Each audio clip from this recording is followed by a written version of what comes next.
सामने आ रही है। उत्तर प्रदेश के उप मुख्यमंत्री केशव प्रसाद मौर्य एक बड़े हादसे से बाल बाल बचे हैं और जानकारी की माने तो उनके हेलीकॉप्टर में अचानक से तकनीकी खराबी आई, जिसके बाद लखनऊ एयरपोर्ट पर इमरजेंसी लैंडिंग करानी पड़ गई। और बताया जा रहा है कि उप मुख्यमंत्री केशव प्रसाद मौर्य आज हेलीकॉप्टर के जरिए लॉ मॉड्स जाने के लिए कौसाम्बी जा रहे थे और इस उड़ान के दौरान अचानक हेलीकॉप्टर में तकनीकी दिक्कत आ गई और स्थिति को देखते हुए पायलट ने तुरंत लखनऊ एयरपोर्ट पर इमरजेंसी लैंडिंग करा दी। वहीं सूत्रों के मुताबिक लैंडिंग के दौरान हेलीकॉप्टर के अंदर धुआं भी भर गया था, जिससे कुछ देर के लिए अफरा तफरी का माहौल वहां पे बन गया। हालांकि राहत की बात यह है कि हेलीकॉप्टर में सवार सभी लोग सुरक्षित बताए जा रहे हैं और किसी की भी घायल होने की कोई भी खबर सामने नहीं आई है। फिलहाल सुरक्षा एजेंसियां और तकनीकी टीमें पूरे हेलीकॉप्टर की जांच में जुटी हुई हैं ताकि यह पता लगाया जा सके कि आखिर उड़ान के दौरान ऐसी तकनीकी खराबी कैसे आ गई। और बताया जा रहा है कि सुरक्षा कारणों से हेलीकॉप्टर को फिलहाल उड़ान से रोक दिया गया है और जांच पूरी होने के बाद ही आगे का फैसला लिया जाएगा। अब आपको थोड़ा बैकग्राउंड भी बता देते हैं। केशव प्रसाद मौर्य उत्तर प्रदेश की राजनीति का एक बड़ा चेहरा है। वह उत्तर प्रदेश के उप मुख्यमंत्री भी हैं और इससे पहले भारतीय जनता पार्टी के उत्तर प्रदेश अध्यक्ष भी रह चुके हैं। संगठन और सरकार दोनों में उनकी एक अहम भूमिका मानी जाती है और पूर्वांचल तथा कौसाम्बी क्षेत्र की राजनीति में उनका दबदबा भी कायम है। और बताया जाता है कि आज उनका कार्यक्रम कौसाम्बी जाने का ही था।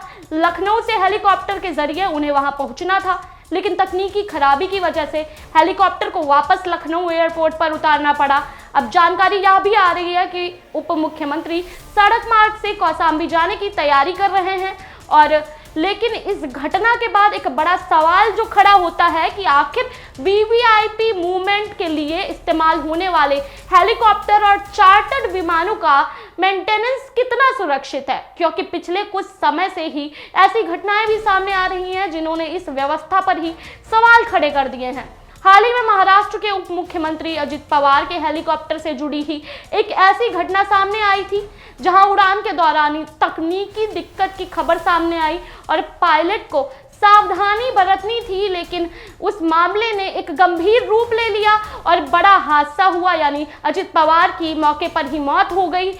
और उस विमान दुर्घटना में इतिहास में ऐसे कई उदाहरण रहे हैं जब नेताओं के विमान या हेलीकॉप्टर हादसों के शिकार हो गए हैं। झारखंड के पूर्व मुख्यमंत्री अर्जुन मुंडा के साथ भी एक बार ऐसा ही हादसा होते होते बचा हुआ था, जब उनका विमान तकनीकी समस्या के कारण संकट में आ गया था, लेकिन पायलट की सूझबूझ से बड़ा हादसा टल गया था। वहीं अगर सबसे बड़े दुखद उदाहरण की अभी तक की बात करें तो आंध्र प्रदेश के पूर्व मुख्यमंत्री वाईएसआर रेड्डी की मौत भी इसी एक हेलीकॉप्टर दुर्घटना में हुई थी। साल 2009 में उनका हेलीकॉप्टर नल्लामाला के जंगलों में ही क्रैश होने की खबर सामने आई थी और इस हादसे में उनकी जान भी चली गई थी। उस घटना ने पूरे देश को झकझोर कर रख दिया था और वीवीआईपी उड़ानों की सुरक्षा पर गंभीर सवाल तब से खड़े होते रहे हैं। यानी यह कोई पहली बार नहीं है जब किसी बड़े नेता की उड़ान के दौरान तकनीकी समस्या सामने आई हो।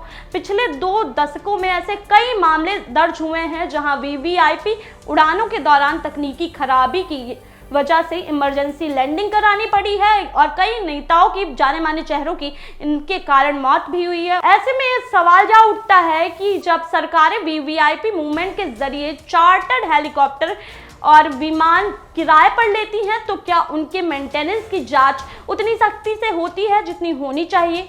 क्या उड़ान से पहले हर तकनीकी पहलू की पूरी जांच होनी चाहिए?